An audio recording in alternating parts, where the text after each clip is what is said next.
Bom, reuniram-se algumas circunstâncias que no passado nunca se tinham reunido. Por um lado, haver disponibilidade pessoal para enfrentar um desafio como ser candidato a presidente do Vitória Sport Clube.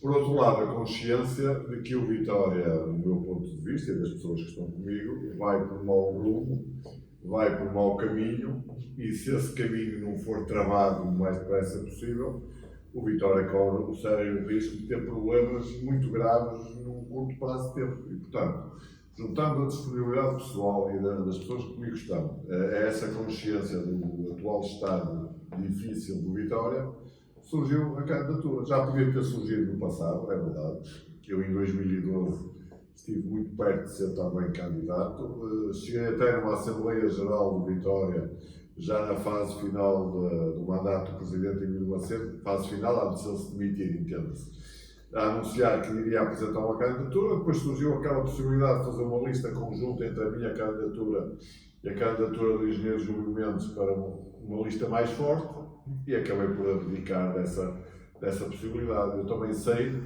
que cada vez que há eleições no Vitória, quase cada vez que há eleições, se fala da possibilidade de eu ser candidato. Bom, chegou o dia, chegou a hora e, portanto, aqui estamos. Sim, é verdade. Eu, ao longo deste mandato, em primeiro lugar é preciso dizer que o atual Presidente ganhou as eleições em 2022 de forma clara, perante duas outras listas, do Presidente Santos e do Alex Costa, e ganhou de forma clara. E quando há uma vitória em uma eleição destas, há duas coisas que são boas. Uma é haver uma alternativa. A outra é haver uma vitória clara, para que não haja dúvidas e para que o clube não fique excessivamente dividido, embora uma eleição provoca sempre divisão quando há mais do que uma lista. Pronto, a verdade dos factos é que ao longo destes 3 anos, e acompanhando de perto, como acompanho sempre há uns bons 50 e tal anos a vida de Vitória, fui-me apercebendo que havia um conjunto de situações do futebol, nas modalidades, na área financeira, na área patrimonial, em que o Vitória marcava passo, ou estava a andar para trás, ou não saía do sítio. E pronto, conjugando esses três fatores, entendi que havia condições para apresentar uma candidatura alternativa. É evidente, também não o escondo, que estas eleições no dia 1 de março, embora estatutariamente nada haja a opor, porque o que está nos estatutos é que as eleições são de 1 a 31 de março, pronto, durante o mês de março, nunca que me lembre, no Vitória houve eleições no primeiro dia do mês, nomeadamente em 2012, na lista em que fui com o engenheiro Júlio Mendes, as eleições foram no dia 30 de março. 30, portanto, no fim do mês. Desta vez, as eleições foram marcadas absolutamente a correr, queimando todos os prazos, repito, dentro da mais estrita legalidade. Não há dúvidas quanto a isso. Mas, de facto, também não percebo qual foi a pressa de marcar as coisas que estão a correr. Talvez evitar que houvesse candidaturas alternativas, mas no nosso caso não tiveram sorte, porque se o objetivo era esse, falharam. Nós estamos aqui e vamos até ao fim, obviamente. É lícito pensar assim, dado que nunca na história do clube houve uma eleição no primeiro dia do mês. Tanto quanto me lembro, já houve no dia 5, no dia 6, mas nunca com os prazos a serem tão queimados, os prazos para a apresentação de candidaturas e depois para a marcação das eleições, dentro da legalidade. Não estou a pôr nenhuma suspeita sobre isso, porque não há. Agora, estou a dizer é que de facto é uma pressa insólita e que parece revelar algum receio de que houvesse uma alternativa. Basta ver o que jogava a equipa com o Rui Borges e o que joga a equipa agora, é fácil de perceber.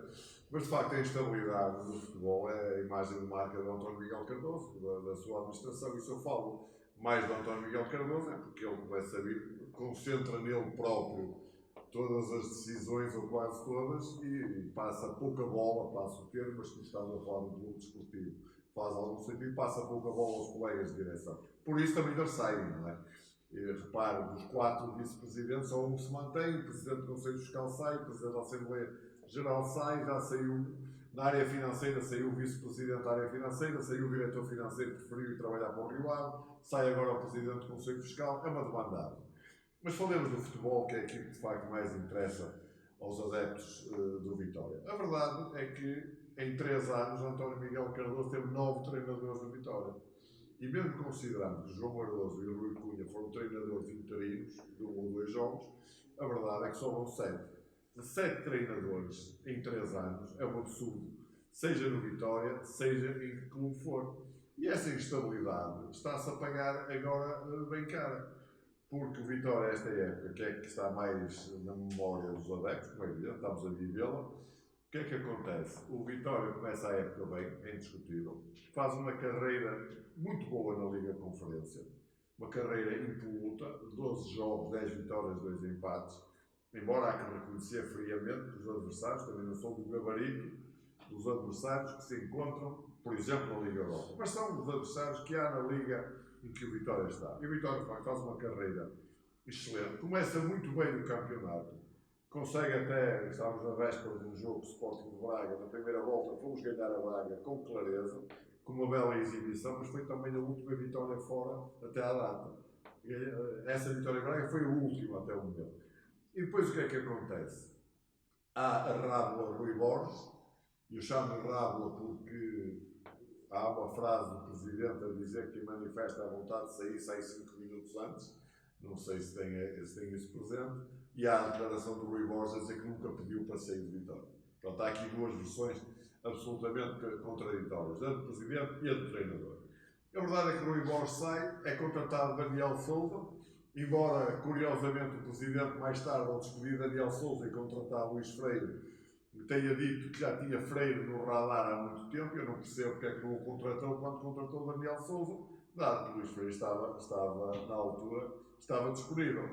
Contrata Daniel Sousa, faz 3 jogos, despede Daniel Sousa com uma indemnização choruda, eu não sei exatamente valores, mas seguramente mais de meio milhão de euros que o Daniel Sousa vai receber de indemnização, e contrata o atual treinador, é o terceiro treinador nesta época. Simultaneamente, na época de janeiro, a tão temida época de janeiro, em que o Vitória tantas vezes tem arruinado aspirações, porque nós em janeiro, infelizmente a regra tem sido descer a qualidade da equipa em vez de a subir, assistimos à saída de 7 jogadores, dos quais 4 titulares, e outros 2 que foram opção, ou 3 que foram opção frequente ao longo da primeira metade da época. 7 jogadores em janeiro é desfazer uma equipa.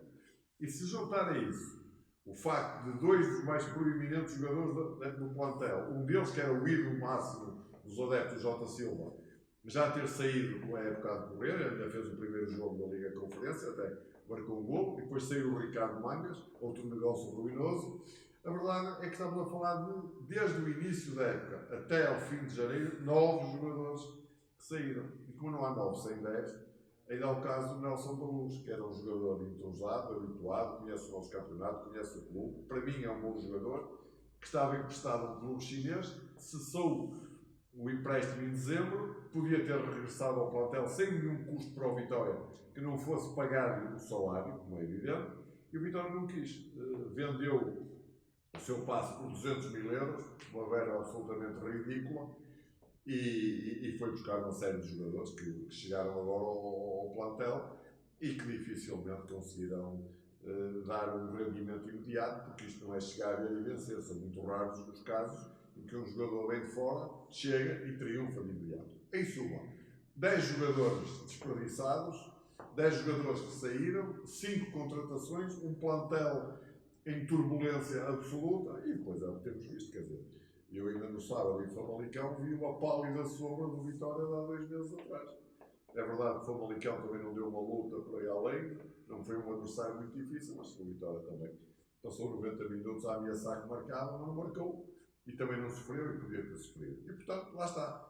Esta instabilidade toda deu nisto. Se quiser juntar a essa instabilidade, a instabilidade nos órgãos sociais, com as saídas de diretores, com as saídas de membros dos órgãos sociais, diretores da academia, quadros técnicos intermédios, eu não tenho essa conta feita, mas uma pessoa, minha amiga, que acompanha isto e que tem gosto pela estatística, diz-me que, sem contar com os jogadores, não contando com os jogadores, no Vitória saíram mais de 100 pessoas desde o início desta época. Muito bem, eu perguntava deste mandato, não é? É assim, eu não venho para fazer igual. Para fazer igual, ou pior, já lá está quem está. Eu venho para fazer diferente. E eu acho que o Vitória, nesse aspecto, tem que inovar. O Vitória deve mudar o seu paradigma em relação a essa matéria. De facto, citou, e é verdade, Mário Wilson e Rui Vitória foram os treinadores dos últimos 50 anos ou 60 anos que tiveram mais anos seguidos no Vitória. E o Mário Wilson, tendo saído mal, infelizmente, com aquela quesilha, e depois até levou uma Assembleia Geral, já foi há muito tempo, já não interessa para nada. Importa é que o trabalho em continuidade do Mário Wilson e o trabalho em continuidade do Rui Vitória deram frutos. E deram frutos. E o Vitória, como o Mário Wilson não ganhou nada, mas podia ter ganho, nomeadamente naquela época famigerada em que aqui na última jornada o famigerado António Garrido nos roubou um apuramento europeu que era nosso, e tínhamos uma equipa que foi a equipa, uma das melhores equipas de sempre do Vitória, com o Jeremias, o Abreu, o Tito, o Romeu. As pessoas às vezes não sabem disso, mas essa equipa do Vitória, do Mário Wilson, de 74, 75, foi a única equipa em toda a história do futebol português, toda, que ficou em quinto lugar e teve o melhor ataque do campeonato. Nunca tinha acontecido, nem nunca voltou a acontecer, o quinto classificado ser o melhor ataque do campeonato. E, portanto, isso é fruto desse trabalho. O trabalho do Rui Vitória também é conhecido, é um trabalho de excelência. E, portanto, o que eu gostaria, o que eu farei, é, evidentemente, tentar o Sir Alex Ferguson não anda por aí, não se compra num supermercado, tem que se procurar. E só houve um, mas há outros treinadores no futebol inglês com trabalho. Olha, o Arsène Wenger teve 20 anos no Arsenal. E, portanto, eu acho que o Vitória pode perfeitamente, encontrando o perfil certo e desafiando essa pessoa para vir trabalhar connosco, para vir trabalhar num clube tão especial como é o Vitória, eu acho que se pode aspirar a ter, de facto, um modelo, ter um treinador que, treinando a primeira equipa, necessariamente, depois esteja a superintender todo o futebol do Vitória, seja um autêntico manager e treinador.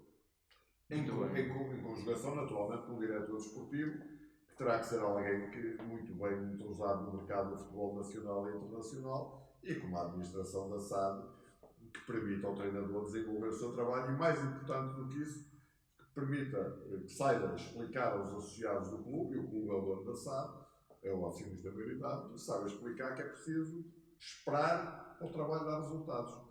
Não é fazer como o atual presidente, que contratou o Daniel Souza e ao fim de 3 jogos despediu. E repare, o que vai pagar ao Daniel Souza, o que ainda hoje anda a pagar ao Paulo Turra, foi despedido há mais de um ano e Vitória ainda está a pagar salários. Essas verbas, se calhar, já davam para fazer uns pavilhões, que as modalidades tanto precisam para treinar. Não era um pavilhão para competir, como o pavilhão de Vitória, mas um dos pavilhões de treino que Vitória tanto precisa. O dinheiro mal gasto que se gastou no futebol a despedir treinadores, se calhar dava para isso. Comigo não será assim. É evidente, é capaz de me dizer, pois está bem, mas um treinador vem para o Vitória, tem 1 ano de sucesso, tem 2 anos de sucesso, quem é que o segura? Bem, isso aí terá que haver o engenho e a arte de encontrar alguém que, acima dos valores do dinheiro, saiba pôr os valores do compromisso e do projeto que lhe vamos propor. E eu tenho algumas ideias, não me pergunto quem é, porque eu não digo, até porque o Vitória tem treinador e até, enfim, em teoria até poderá ser o atual treinador se ele quiser aceitar um projeto desse género. Veremos, mas em teoria há personalidades e perfis que de facto caem muito bem nisto que eu disse.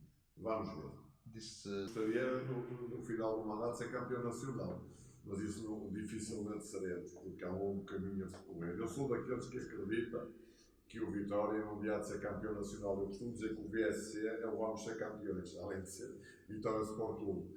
E, portanto, mas tenho consciência que o caminho a fazer, e há outros clubes de média dimensão, nomeadamente o Sporting de Braga, que nessa matéria vai claramente à nossa frente. Não vale a pena. Eu gosto muito da rivalidade nos recintos de jogo, nos pavilhões, nos relevados. Isso é uma coisa. Depois outra coisa foi o sentido da responsabilidade e da realidade. O Sporting de Braga, de facto, nestes últimos 20 anos tem feito o seu trabalho de casa muito bem feito, tem um complexo desportivo magnífico, uma cidade desportiva, ainda agora está a inaugurar um estádio para o futebol feminino e, portanto, tem hoje condições.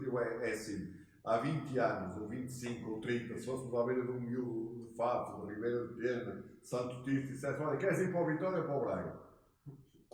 Eu acho que em 195 queriam ir para o Vitória. Hoje tenho dúvidas. Acho que o Braga se tornou mais atrativo porque tem, de facto, outras condições neste momento. E, portanto, o que é que temos de fazer para que o Vitória não seja apenas, entre aspas, obviamente, o quarto clube em médias de assistência, que o é, indiscutivelmente, e também o quarto clube em participações na Primeira Liga, que o somos. O Braga é apenas o 7 a 11 campeonatos de nós. Portanto, aí o nosso quarto lugar não está em perigo. Mas isso é um quarto lugar estatístico, vale por isso, não vale por mais nada. Eu quero que seja o quarto clube em conquistas, em troféus, e nessa matéria há esse caminho para fazer. Como é que se faz esse caminho?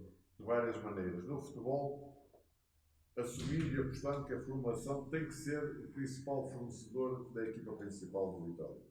É preciso dar à formação condições de trabalho. É preciso que a Câmara Municipal de Guimarães, de facto, viabilize a construção do novo complexo desportivo que anda a ser falado há não sei quantos anos, mas não sai da teoria, porque nem há terrenos, nem há projetos, não há nada. Já foi prometido, quer pelo atual Executivo Camarário, quer pela direção do Vitória, que ainda neste mandato de um e do outro, ou do Executivo Camarário e da Administração da SAD e da direção do clube, que teríamos o complexo desportivo, a primeira fase, pelo menos já em funcionamento. Há entrevistas do Presidente da Câmara e do Presidente de Vitória a dizerem isso. Não há terreno, não há projeto, não há complexo, só há teoria. Estas aparências que o Vitória infelizmente vive neste mandato. E, portanto, é preciso um complexo desportivo, é preciso apostar a formação, é preciso reestruturar o futebol profissional e depois é preciso consistência, estabilidade, escolher bem o tal manager, treinador, escolher jogadores de perfil certo para virem para o Vitória e fazer o nosso caminho. Ter parceiros estratégicos. É assim, toda a minha aposta será o Vitória acabar com os anos zero. Os anos zero andam-nos a assombrar os dias e as noites para ir desde 2015. Todos os anos são anos zero. E, portanto, teremos de ter um parceiro estratégico que nos permita, já na próxima época, subir substancialmente o nível qualitativo da equipa para disputar o tal quarto, pelo menos o tal quarto lugar, que é aquele que eu acho que o Vitória deve ter sempre como objetivo. Pontualmente até já conseguimos mais do que isso. Temos quatro vezes ficamos em terceiro lugar, mas eu ainda quero mais do que isso. Mais do que isso. Porque aí fala do futebol, fala das modalidades. A ambição é a mesma.